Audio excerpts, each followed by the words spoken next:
Not everybody. I might have to shout above the crows. They're very noisy today. In fact, my whole neighbourhood is really noisy today. There's some really good noise that I really like all the birds been chatting. But there's also some noise that's a bit annoying, so hopefully you can hear me. So, today I'm going to share a book called On a Magical Do-Nothing Day. And hopefully you can hear me above the clattering and banging in the front street and the crows in my tree. So, it's by Beatrice Alemania. And it's got beautiful illustrations, so I'll try and show you how bright that orange is. On a magical do-nothing day. Here we were again, me and Mum, in the same cabin, the same forest, the same rain, Dad back in the city.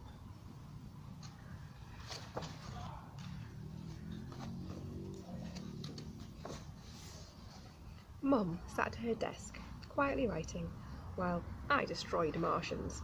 Actually, I was just pressing the same button over and over. I wish Dad were here.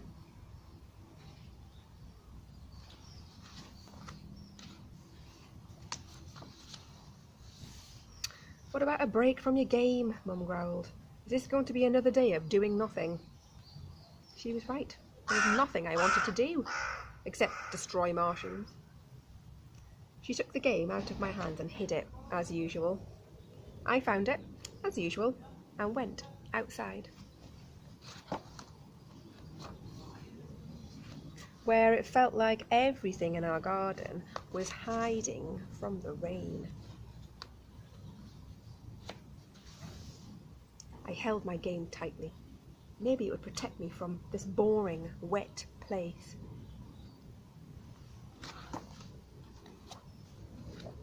I walked down the hill.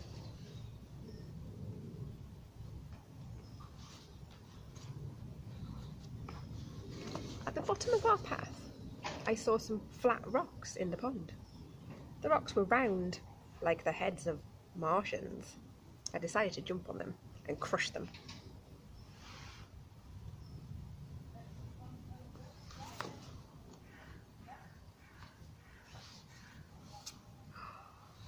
Oh no! What did I do? My game fell in the pond! This could not be happening to me. I stuck my hand into the water to grab it. It was so icy cold. I screamed.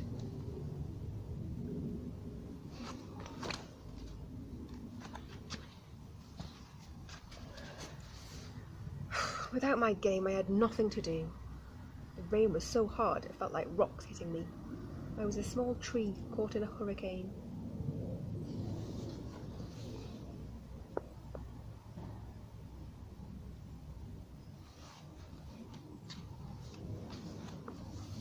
Just then, there were 4 lights, and 4 huge snails appeared.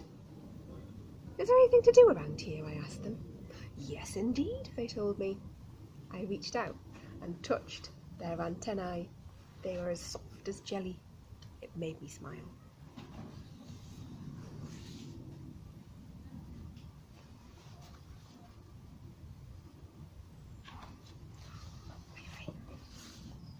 I followed them down the path and soon I found dozens of mushrooms. The air was so damp. I knew the smell from when I was small. My grandparents' basement. My cave of treasures. I knew that there was something special close by, that I was surrounded.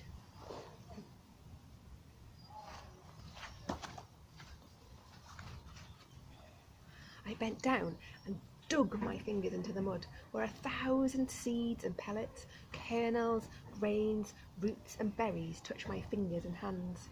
An underground world full of treasures that I could feel.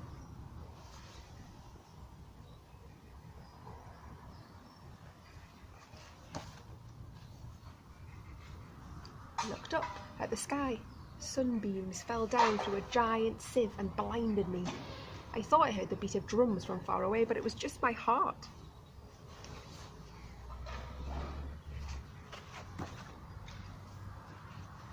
felt filled with energy and began running fast, so fast I fell down the hill.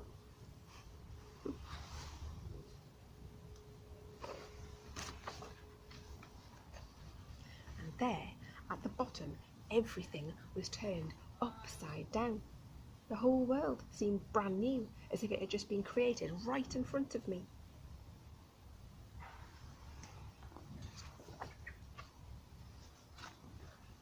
I climbed a tree and looked out as far as my eyes could see. I breathed in air until my lungs were bursting. I drank the raindrops like an animal would. I noticed bugs I'd never seen before. I talked to a bird. I made my biggest splash. Then I collected smooth stones as clear as glass and watched the world shining through them. Why hadn't I done these things before?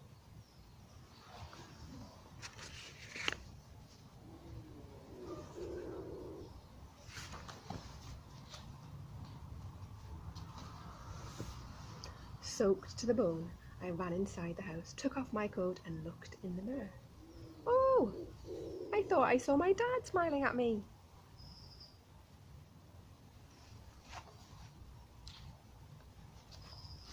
My mother was there, still writing, but now she looked different, like one of the creatures outside. Oh, you're soaked through, let me dry you.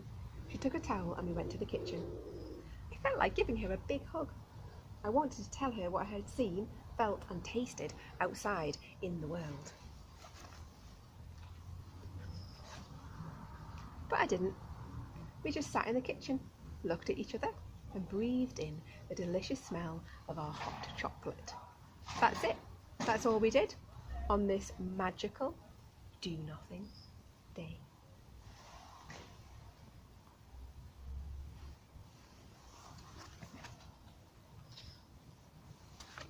The end.